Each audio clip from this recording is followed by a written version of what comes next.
अरे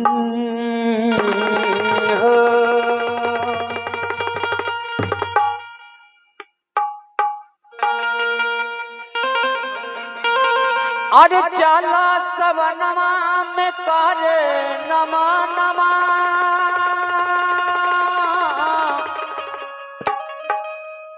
और शिव गुरु आई रे जई है और सबके अंगनमा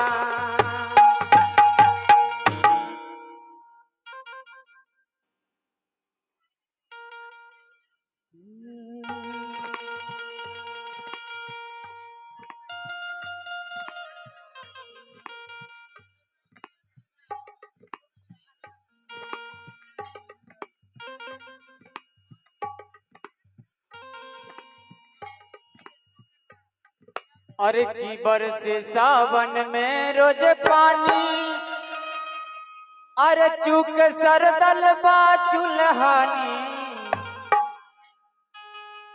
कि हम न रहब तोहरा माड़ाई के घर में। जैसे आप लोग का भी लग रहा होगा कि हमें टेंट में न रह, हम जाके घर में रहे सब भंग के है ना यहाँ से कि हम न रहब तोहरा माड़ाई के घर में और जैब नई हार में 8 दिन के बाद सबके नैहर में जाना है। 2 रुपया के राखी 2000 रुपया का डिमांड है। तोरे मिठाई हमारे राखी रहता 2 रुपया के और सामान में बनो 2000 रुपया से कम का है तो बच्चा मांग के चल दबा वहां से नहीं यार। अरे की बरसे सावन में रोज पानी अरे चूक सरदल बा चुल्हानी कि हम न रहब तोहरा माड़ाई के घर में।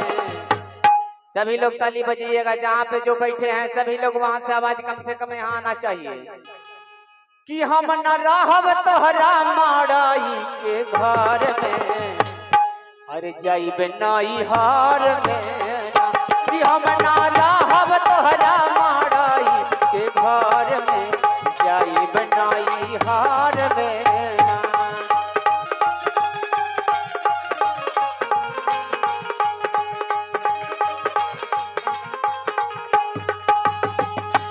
बरसे सावन में रोज पानी चूक सरदल बा चुल्हानी बरसे सावन में रोज पानी चूक सरदल बा चुल्हानी हम न रहब तोहरा माड़ाई के घर में।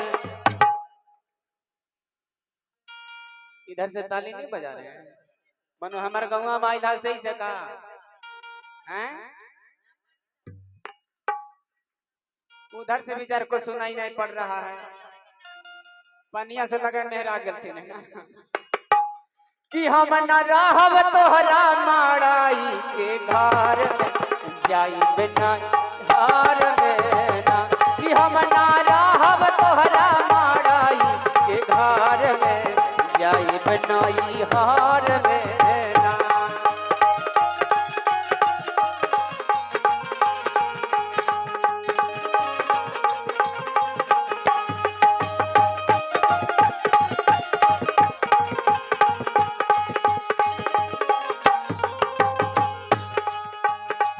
मुर्गी के भाव से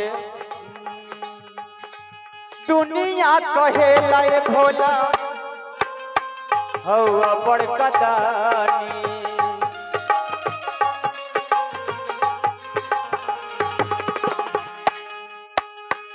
पार्वती जी कह रहे हैं भोलेनाथ को कि सब कहते हैं कि आप तो बहुत दानी है लेकिन अपन कहाँ है ख्याल।